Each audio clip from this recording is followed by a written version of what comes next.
የኢትዮጵያ ንግድ ባንክ በተያዘው 2018 ዓመተ ምህረት 707 ቢሊዮን ብር ተቀማጭ ገንዘብ መሰብሰቡን አስታወቀ። ባንኩ የበጀት ዓመት እቅድ አፈጻጸሙን አስመልክቶ ለመገናኛ ብዙሃን መግለጫ ሰጥቷል። አየለ መስፍን በዝርዝር ይነግረናል። የኢትዮጵያ ንግድ ባንክ ከተመሰረተበት 1942 ዓመተ ምህረት ጀምሮ ለኢትዮጵያ ኢኮኖሚ መሰረት ከጣሉ ተቋማት መካከል ግንባር ቀደም በመሆን ድርሻውን ሲወጣ መቆየቱን የኢትዮጵያ ንግድ ባንክ ፕሬዝዳንት አቢሳኖ ገልጸዋል። በባንኩ ታሪክ ለመጀመሪያ ጊዜ 707 ቢሊዮን ብር በላይ ተቀማጭ ገንዘብ በማሰባሰብ ታሪክ ጽፏልም ብለዋል። ኢትዮጵያ ንግድ ባንክን ለብዙ ዘመናት ያመኑ ባንካችንም ሁሌም እንደሚለው የሚተማመኑበት ባንክ የሚለውን ቃል ያጸኑልንን ወደ 46 ሚሊዮን የሚደርሱ ደንበኞቻችንን ከወገባችን እንግዲህ ሁላችሁም አጎንብሳችሁ ተመሰግናቸው ይሻላል። እጅግ በጣም እናመሰግናቸዋለን። በአንድ አመት 707 ቢሊዮን ብር ማሰባሰብ ችለናል። የዛሬ 6 አመት የአመት የተጠራቀመ ዲፖዚታችን 595 ቢሊዮን ብቻ ነበር። ከዛ የተሻለ ሆኗል። ይሄ እንግዲህ የባንካችን ተቀማጭ ገንዘብ 2.4 ትሪሊዮን አድርሶታል። የውጭ ምንዛሬ ካለፉት አመታት ጋር ሲነጻጸር 50 በመቶ ማደጉን ፕሬዝዳንቱ በመግለጫቸው አንስተዋል። በውጭ ምንዛሬ እንግዲህ በአጠቃላይ በ6 አመት ስናይ ከፍተኛ እድገት ያላሳየ ነው። ትንሽ ሊባል የሚችል እድገት ያለው በውጭ ምንዛሬ ዘርፍ ነው። 50% እድገት ነው ያሳየ ነው። ዘንድሮ ግን ከአምና ጋር ሲነጻጸር እጅግ ከፍተኛ እድገት የታየበት ነው። 2.1 ቢሊዮን ዶላር ማግኘት ችለናል። በሐዋላ ወደ 3 ቢሊዮን የሚጠጋ ይሄም የ46.6% እድገት ያሳየ ነው። በካሽ ግዢ 28% እድገት በማሳየት 446 ሚሊዮን ዶላር ነው ያገኘነው። በድምሩ ወደ 5.6 ቢሊዮን ዶላር በማግኘት ይሄም ከፍተኛ እምርታ ያሳየ ነው ማለት ይቻላል። በተለይ አምናና ዘንድሮ አምናም እድገት ያሳየንበት ነው። ዘንድሮ መልሶ ከዛ የተሻለ እድገት የታየበት ነው።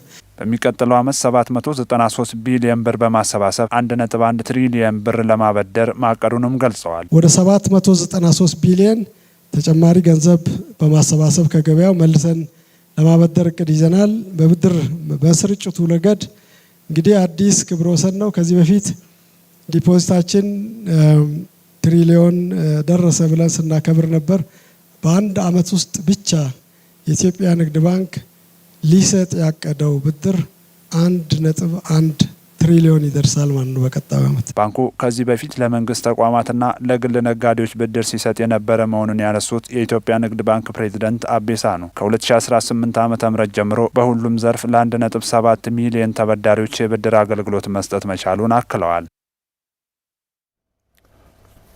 ከጥገኝነት ተላቀው በጥረታቸው ህይወታቸው ላይ ለውጥ ማምጣት እንደቻሉ በደብረ ማርቆስ ከተማ በተለያዩ የሙያ ዘርፎች የተሰማሩ አካል ጉዳተኞች ተናገሩ። አካል ጉዳተኞች በተለያዩ ሙያዎች ሰርተው ራሳቸውን እንዲችሉ ድጋፍ እያደረገ መሆኑን የደብረ ማርቆስ ከተማ አስተዳደር ሴቶች ወጣቶችና ማህበራዊ ጉዳይ መምሪያ አስታውቋል። መልሶ ቸርነት ተጨማሪ ዘገባ አለው።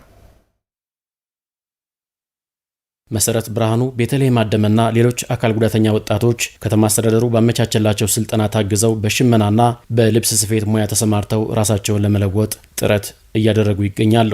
አካል ጉዳተኝነት ሳይበግራቸው ከጥገኝነት ተላቀው በጥረታቸው ህይወታቸው ላይ ለውጥ እንዳመጡ ተናግረዋል። ለ6 ወር ሰለጠን። ስራዬን እያየ ስራው ቆንጆ ስለሆነ ሰው እየተሳሳበ የሚመጣልህ በስራ ነው። ንጹህ ስራ ከሆነ ያ እየተሳሳበ ይመጣል እና በዛ እግዚአብሔር ይመስገን ቆንጆ ነው እየሰራ ነው። 60 ቀን ሰልጥነን ከዛ ድጋፍ ያደረጉልን ማሽን ሰጡን። ከዛ ወደ ስራ ተሰማርተናል። ቃቅንና አነስተኛ ደግሞ ቦታ ሰጡን። ወደ ስራ ተሰማርተናል።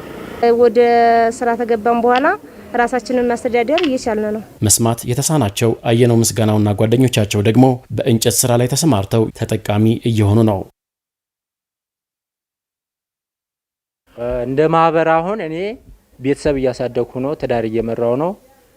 ከሌሎች በታች አይደለም ነው የሚለው። ከተማ ውስጥ ላይ የሚሸጡት እነዚህ የፈርኒቸር ውጤቶች ጥሩ ተፈላጊነት ያላቸው እነሱ የሚያመርቷቸው ስራዎች ናቸው።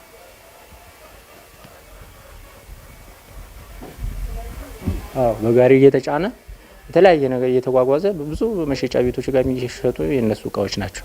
አካል ጉዳተኝነት ሰርቶ ከመለወጥ አይግድም የሚሉት ወጣቶች ከቤት መውጣት ያልቻሉ አካል ጉዳተኞች በጥረታቸው መለወጥ እንደሚችሉ ምክር ሀሳባቸውን ሰጥተዋል። እችላለሁ የሚል ራሳቸውን ማሳመን አለባቸው። ካሳመኑት በቀን ስራ የአይን፣ የጆሮ፣ የእግር፣ የእጅ ጉዳት ምንም አያመጣም። የልብ ስብራት ብቻ ነው እንጂ ምንም የሚያመጣው ነገር የለም። አቅም አለ፣ መስራት እንችላለን። እንደማንኛውም ሰርተን እንለወጣለን። ሌላው እንደደረሰበት እንደርሳለን። አካል ጉዳተኛነት ማለት ተስራ ማህንተን አያግድም። አካል ጉዳተኞች ያሉት በሞዳ ወደ ስራ ተሰማርተው ወደ መንግስት መጥተው ራሳቸውን አሳውቀው ወደ ስራ ቢሰማሩ ደስ ይለኛል ማለት ነው። የደብረ ማርቆስ ከተማ አስተዳደር ሴቶች ወጣቶችና ማህበራዊ ጉዳይ መምሪያ ኃላፊ ፋንታነሽ አፈወርቅ ከ1300 በላይ የሚሆኑ የአካል ጉዳትና የአእምሮ ውስንነት ያለባቸውን ወገኖች በተለያዩ አደረጃጀቶች እንዲታቀፉ በማድረግ ድጋፍና ክትትል እየተደረገላቸው ስለመሆኑ ጠቁመዋል። 68 የሚደርሱ አካል ጉዳተኞች በኢንተርፕራይዝ እንዲደራጁና ወደ ስራ እንዲገቡ ያደረግንበት ሁኔታ ነው ያለ። በጊዜያዊም በቋሚም እነዚህ ኢንተርፕራይዝ ያደራጀናቸው ተገቢውን ክትትልና ድጋፍ እያደረግንላቸው ከተረጅነት ወጣው ሌላውን ማህበረሰብ የስራ እድል የሚፈጥሩበት ሁኔታዎች እየተመቻቸ ያለበት ሁኔታ ነው ያለው። ከተለያዩ ረጂ ድርጅቶች ጋር በመቀናጀት ከ100 በላይ የሚሆኑ አካል ጉዳተኞችን ተጠቃሚ ማድረግ ተችሏል ነው ያሉት። ከአልማዎችም እንደ ኤሲዲዲ የምንላቸው የደብረ ማርቆስ ዩኒቨርሲቲ ፕሮጀክቶችን በማነጋገር ከ800 ሺህ ብር በላይ ወጪ በማድረግ በአጠቃላይ 111 የሚሆኑትን በተለያዩ ረጂ ድርጅቶች ተሳታፊና ተጠቃሚ እንዲሆኑ እያደረግን ያለንበት ሁኔታ ነው ያለው። በበጀት ዓመቱ ከ2.2 ሚሊዮን ብር በላይ ወጪ የተደረገባቸው የዊልቸር ክራንች፣ ብሬልና ሌሎች አጋዥ ቁሳቁሶችን ለአካል ጉዳተኞች ተደራሽ ስለመደረጉም መምሪያው አስታውቋል።